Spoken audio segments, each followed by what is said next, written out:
नमस्कार दोस्तों, मैं हूं दीपक और स्वागत है आपका D world affair and news के एक नए एपिसोड में। दोस्तों आज हम बात करेंगे रशिया और यूक्रेन के बारे में। यूक्रेन और रूस के बीच विवाद शांत करने को लेकर कोशिशें तेज हो गई है। अमेरिका के फेल होने के बाद अब फ्रांस और ब्रिटेन ने रूस से बातचीत करने का जिम्मा संभाला है।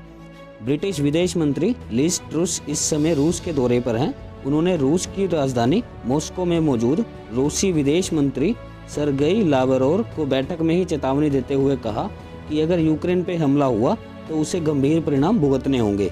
जिस पर जवाब देते हुए रूसी विदेश मंत्री ने कहा कि पश्चिमी देश हमें उपदेश देने की कोशिश ना करें, इससे बातचीत की पूरी प्रक्रिया बाधित हो सकती है।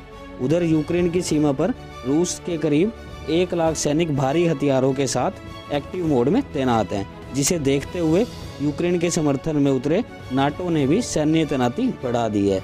ऐसा माना जा रहा है कि ब्रिटेन और रूस के विदेश मंत्रियों की बैठक का कोई भी परिणाम निकलता नहीं दिख रहा है।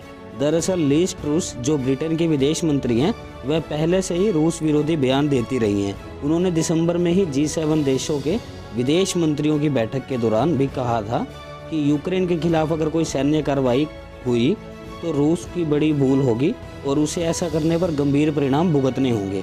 ठीक 2 दिन पहले फ्रांसीसी राष्ट्रपति इमैनुअल मैक्रों भी मॉस्को पहुंचे थे।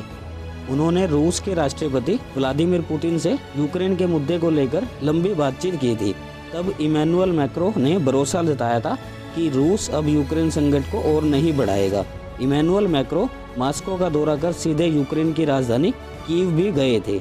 इस बैठक में व्लादिमीर पुतिन ने इमैनुअल मैक्रों से कहा था कि अमेरिका और नाटो ने रूस की सुरक्षा संबंधी चिंताओं को सिरे से खारिज कर दिया है और साथ ही अमेरिका और नाटो हमें लेक्चर देने की कोशिश कर रहे हैं कि हम अपनी सेना को कहां और कैसे तैनात करनी है।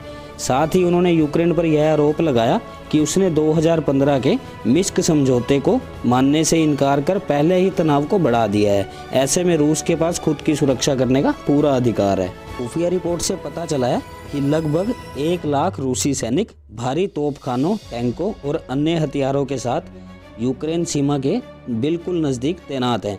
ब्रिटिश सशस्त्र बलों के रक्षा विभाग के नए प्रमुख एडमिरल सर टोनी राडाकिन ने कहा कि रूस और यूक्रेन के बीच युद्ध दूसरे विश्व युद्ध के बाद से 75 से अधिक वर्षों के लिए यूरोप में सबसे बड़ी लड़ाई हो सकती है। रूस ने पिछले कई महीनों से यूक्रेन की सीमा पर दर्जनों टैंक, मिसाइलों और अन्य हथियारों के साथ अपने हजारों सैनिकों को भी तैनात किया हुआ है। इस बार की तैनाती क्रीमिया में रूस समर्थित विद्रोहियों पर यूक्रेनी सेना के ड्रोन हमले के बाद से की गई है। जानकारी अच्छी लगी हो तो वीडियो को लाइक करें, चैनल पे नए हैं तो चैनल को सब्सक्राइब करें और ऐसी ही और वीडियोस देखने के लिए बेल आइकन को जरूर दबा लें।